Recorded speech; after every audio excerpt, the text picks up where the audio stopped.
All India Dalit Right Movement.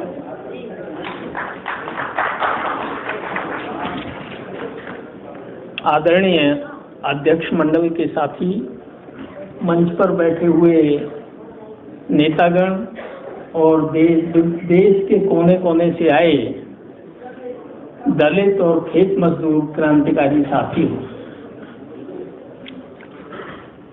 साथियों, सबसे पहले तो मैं आप सब लोगों को बधाई देना चाहूँगा कि आप सवेरे से इस कन्वेंशन में बैठे हुए हैं और सभी की बातें ध्यानपूर्वक सुन रहे हैं। साथियों, लगता है कि हमारा देश जो है वो आज़ादी के 75 वर्ष बाद और भारत के गणतंत्र होने के लगभग 70-72 सालों के बाद अपने घोषित उद्देश्यों से भटक गया है। आज जरूरत है कि हमारे देश में जनतांत्रिक गणतंत्रीय प्रणाली को, इस देश के हुक्मरानों को मजबूत करना चाहिए, जबकि वो फिर से ब्राह्मणवादी व्यवस्था, मनुवादी व्यवस्था को पूरा करने पर लगे हुए हैं। मनुवादी व्यवस्था व्यक्ति के पैदा होने पर कहती है, इस देश के अंदर जो कास्ट सिस्टम है उसके बारे में कहती है कि ब्राह्मण ब्रह्मा के मुंह से पैदा हुआ है, क्षत्रिय भुजाओं से पैदा हुआ है और वैश्य उदर से पैदा हुआ है, शूद्र पैरों से पैदा हुआ है। ये मनुवाद कहता है। हमारे देश के हिंदू धार्मिक ग्रंथ ये बोलती हैं, मगर हमारा ये मानना है कि इंसान अगर पैदा होता है तो अपने माँ बाप के असीम प्रेम से पैदा होता है, न कि मुंह से पैदा होता है, न पेट से पैदा होता है, न भुजाओं से पैदा होता है। इसके साथ एक और कहानी वो कहते हैं कि आपको जो अधिकार शास्त्रों ने दिए हैं, जो अधिकार आपको मनु ने दिए हैं, यही आपके भाग्य में लिखा है और इसी तरह आपको रहना है जो शास्त्र कहते हैं। हमारा उनको कहना है कि दिया होगा जिसे भी दिया होगा भाग्य ने, दिया होगा जिसे भी दिया होगा मुकद्दर ने, दिया होगा जिसे भी दिया होगा भगवान ने। हमें जो कुछ मिला है वो भारतीय संविधान से मिला है, जिसके रचयिता बाबा साहेब डॉक्टर भीमराव अंबेडकर थे। ये अत्याचार सहना ये दलितों के मुकद्दर में नहीं है।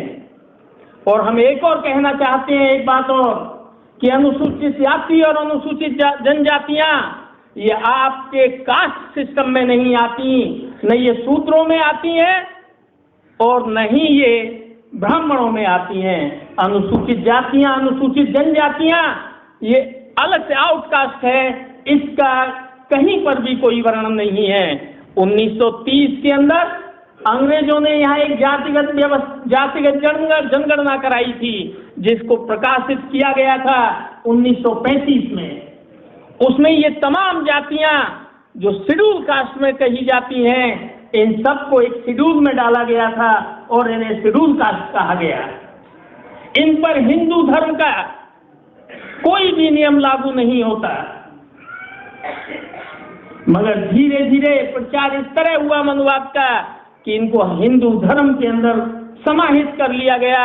जिस तरह से कि आज आदिवासियों को कहा जा रहा है कि वो हिंदू लिखें अपने आप को, जबकि वो तैयार नहीं है।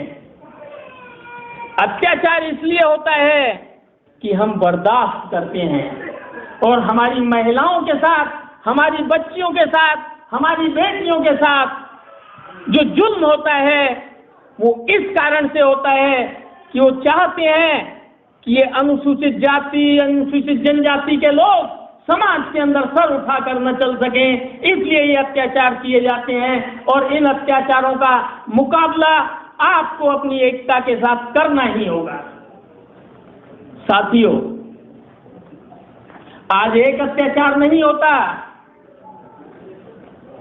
बस्तियां की बस्तियां जलाई जाती हैं, दंगे कराए जाते हैं, घर जलाए जाते हैं, आगजनी की जाती है और डकैती और लूट की जाती है, और जिसके अंदर अनुसूचित जाति के लोगों को फंसाया जाता है और अधिकतर मामलों में उनके खिलाफ केस भी दर्ज नहीं होने दिया जाता और वहीं पर फैसला करके रफा दफा कर दिया जाता है। ये तमाम स्थितियां इस देश में हैं। मुझसे पूर्व वक्ताओं ने जो कहा, मैं उस सब में नहीं जाऊंगा, मगर मैं कुछ चीजें जो चार्टर ऑफ डिमांड के अंदर आनी चाहिए उसके बारे में जरूर चर्चा करना चाहूंगा।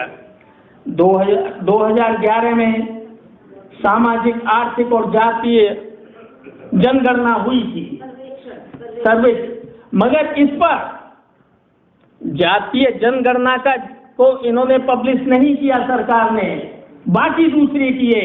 हमारा ये मांग रहेगी कि कास्ट सेंसस इस चार्टर ऑफ डिमांड के अंदर इंक्लूड किया जाए और इस बात के लिए भी आंदोलन चलाया जाए कि 2011 में जो जातीय जनगणना हुई उसे प्रकाशित किया जाए। इसके साथ महिला ढोने की जो प्रथा है उसको रोक लगाई जाए, जिस पर हमारे उद्घाटनकर्ता आज के सम्मेलन के विल्सन भैंसवाड़ा जो थे वो इसी पर काम कर रहे हैं। इस पर पूर्ण रूप से रोक लगे और इसके लिए वैकल्पिक काम की व्यवस्था की जाए। प्री स्कूल से लेकर विश्वविद्यालय स्तर तक की शिक्षा को ये एक समान गुणवत्तापूर्ण शिक्षा और फ्री की जाए, क्योंकि अनुसूचित जाति और दलितों के बच्चों के लिए ये संभव नहीं है कि वो प्राइवेट स्कूल में पैसा देकर हायर फीस पर अपने बच्चों को पढ़ा सकें। इसके साथ अंतरजातीय विवाह को बढ़ावा देने के लिए प्रोत्साहन राशि दी जाए और इन लोगों को जो अंतरजातीय विवाह करते हैं उनको प्रोटेक्शन देने की जरूरत है और सरकार प्राथमिकता के तौर पर उन्हें ये सुविधा प्रदान करे। मैं सिर्फ 2-3 ये पॉइंट है, बस वही डिस्कशन में नहीं जाऊंगा, मैं सिर्फ उसके बारे में बता रहा हूँ जो हमारे चार्टर ऑफ डिमांड में होना चाहिए।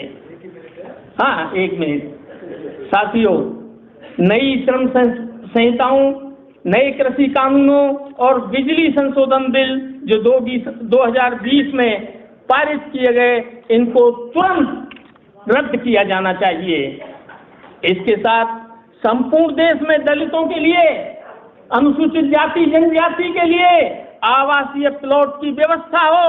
अगर सरकार कहे कि हमारे पास जमीन नहीं है तो हम उन्हें कहना चाहते हैं, जब आप पूंजीपतियों को जमीन एक्वायर करके उनको फैक्ट्री बनाने के लिए प्लॉट आवंटित कर सकते हो, तो अनुसूचित जाति के लोगों के लिए रहने के लिए आप प्लाट की व्यवस्था कीजिए, जमीन एक्वायर कीजिए और इनके बीच में बंटवारा कीजिए और इसे बनाने के लिए कम से कम 5 लाख रुपए घर बनाने के लिए सुविधा दीजिए।